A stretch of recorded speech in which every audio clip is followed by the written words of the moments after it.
Hi everyone, this is Alex Sangha and welcome to my YouTube channel. In my YouTube channel, I talk about spirituality, I talk about mental wellness, I talk about identity. And today I'm here with Grandma Jay, my wonderful, beautiful mother. Say hi, Mom. Hello, Sat Sri Akal to all. And you know, we had a lot of comments when Grandma Jay came on the channel to talk to the audience about Sikhism in episode 1 and episode 2. And a lot of people had questions about the specific foundation and the central idea of Sikhism. So what I thought I would do, whenever I come into my mom's house, she has this beautiful,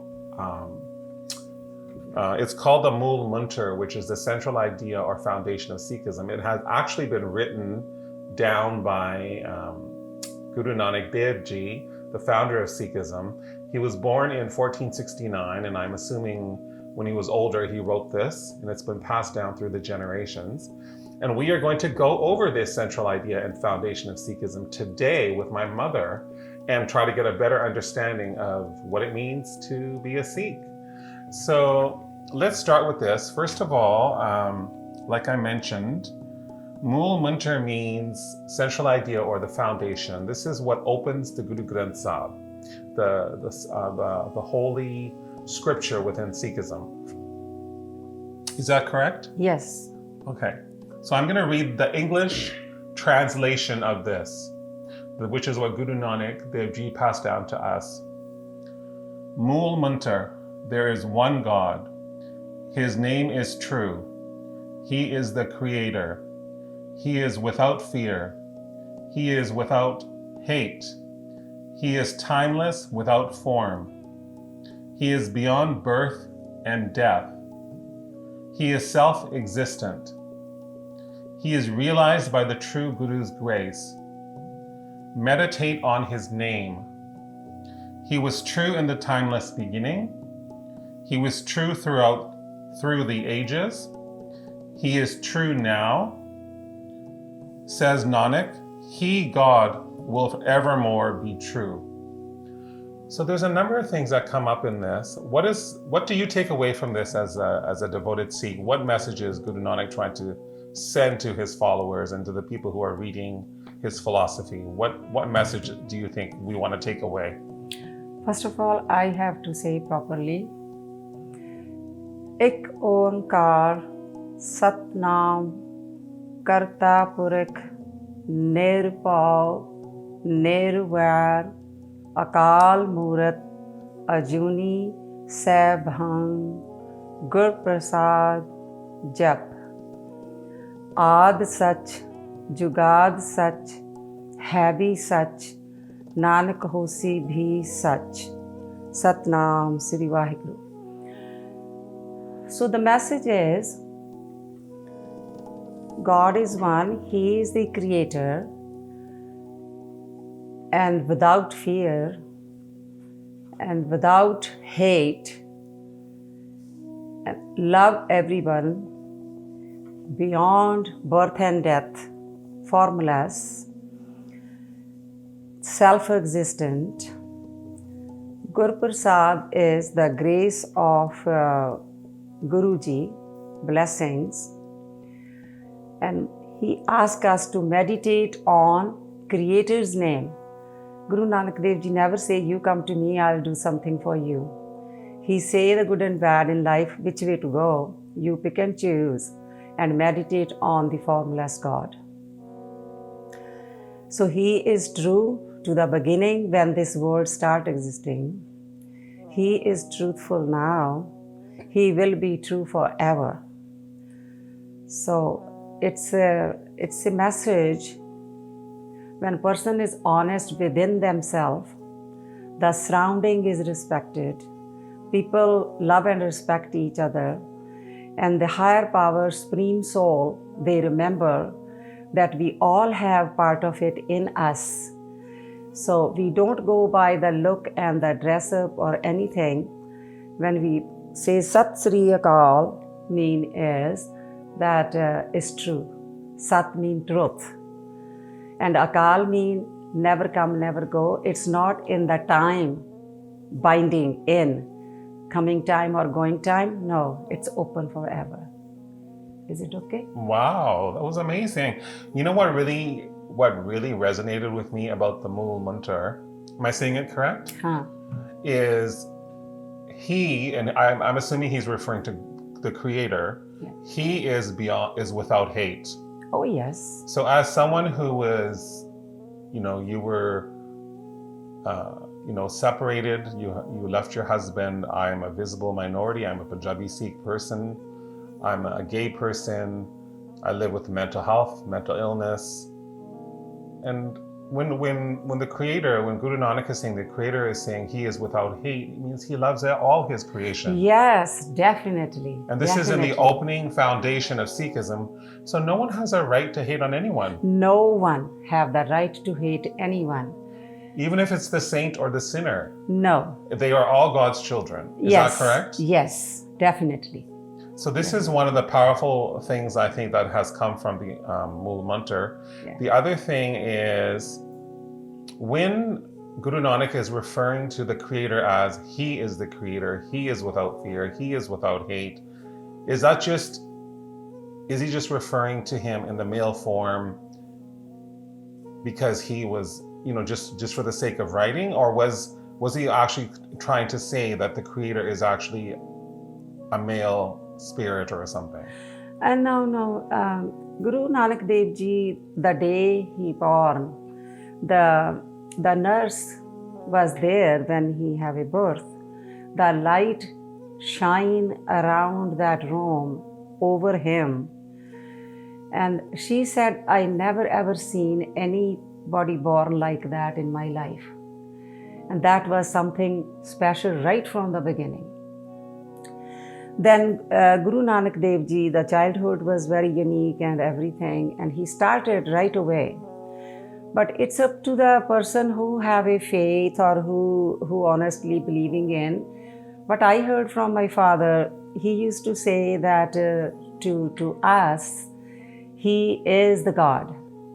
The God take this bodily form to come to the earth to teach the children what to do, what not to do. But actually, God is formless for everybody, because those, another word people use for prophets, and they are all the children of God. And for us, they are more than us, more knowledgeable than us. They are little more than the normal human being. They are extra unique. So that's why they are prophets. And what they're talking about is the best part of the Sri Guru Granth Sahib, I notice. He is the only one who is written by Guruji. All the other religious stuff written by the followers. And this is right from the sound, the words Guruji hear from God, and he write it down by himself.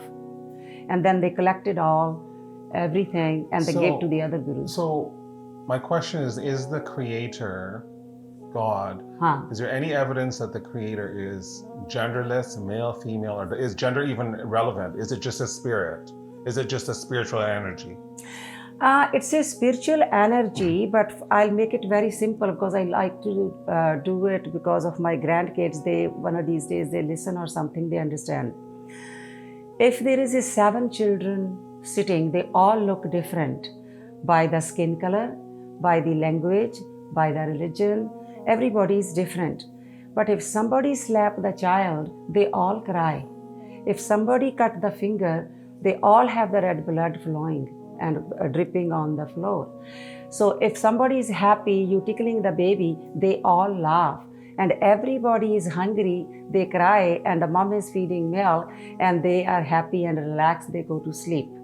So everything is happening. So Guru realized when even we are quietly doing meditation, what we really do, we concentrate on our breathing, going in and out, in and out. And the same way we reminiscing and reciting God's name, whichever religion anybody belong to, they all the same to Guru Nanak, the philosophy, and we all are worshipping the same creator who is formless, but the way we doing it is all one to the other different. So when the breath come in, and I work in the hospital, I notice the breath go out,